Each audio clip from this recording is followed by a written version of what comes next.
তো প্রিয় দর্শক, আমরা দেখতে পাচ্ছি যে আসলে টাকার বাতাস খাচ্ছে সাইম। তো সামনে দেখতে পাচ্ছি অনেকগুলো টাকা আসলে সে নিয়ে বসে আছে। তো সাইম, তোমার এগুলো টাকা না?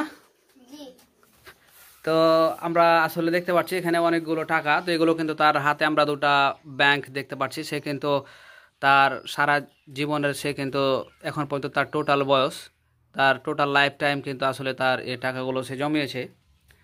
আসলে এটা কিন্তু একটা অসম্ভব, এ বয়সে সে এতগুলো টাকা জমালছে।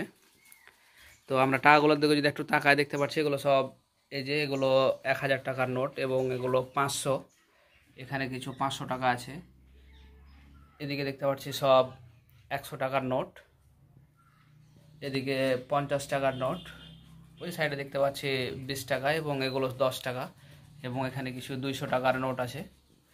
তো দেখতে পাচ্ছি সে আসলে আজকে ব্যাংকটি ভেঙেছে, কিন্তু আসলে দেখে আসলে মনটা ছুঁয়ে গেল। সত্যি অসাধারণ একটি দৃশ্য।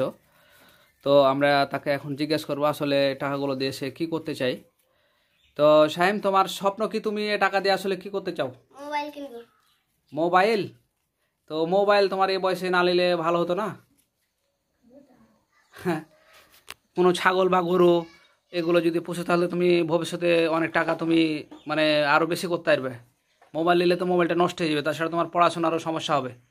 তো তুমি কি মোবাইলে নিবা না আসলে গরু নিব, গরু গরু। গরু নিবা? এক সুন্দর একটা কথা বললে ভালো লাগলো। তো এখানে দেখতে পাচ্ছি এখানে প্রায় 12,000 টাকা মতন আছে।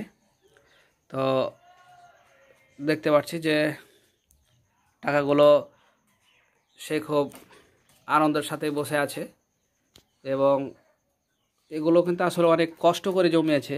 বুঝতে পারছেন যে একটি ছোট বাচ্চা তাকে হয়তো কেউ খেতে দিয়েছিল, সেগুলো থেকে আসলে অল্প অল্প করে জমিয়ে কিন্তু সে টাকাগুলো জমিয়েছে। তো ঠিক আছে, দোয়া করি তুমি ভালো থাকো এবং আরও তুমি ভবিষ্যতে টাকা পয়সা ভালোভাবে জমাতে পারবে। ভবিষ্যতে যেহেতু তুমি ছোট থাকতে লেগে জমা করতে পারছো, ভবিষ্যতে তুমি আরও পারবে ইনশাল্লাহ। তো দোয়া করি, ভালো থেকো।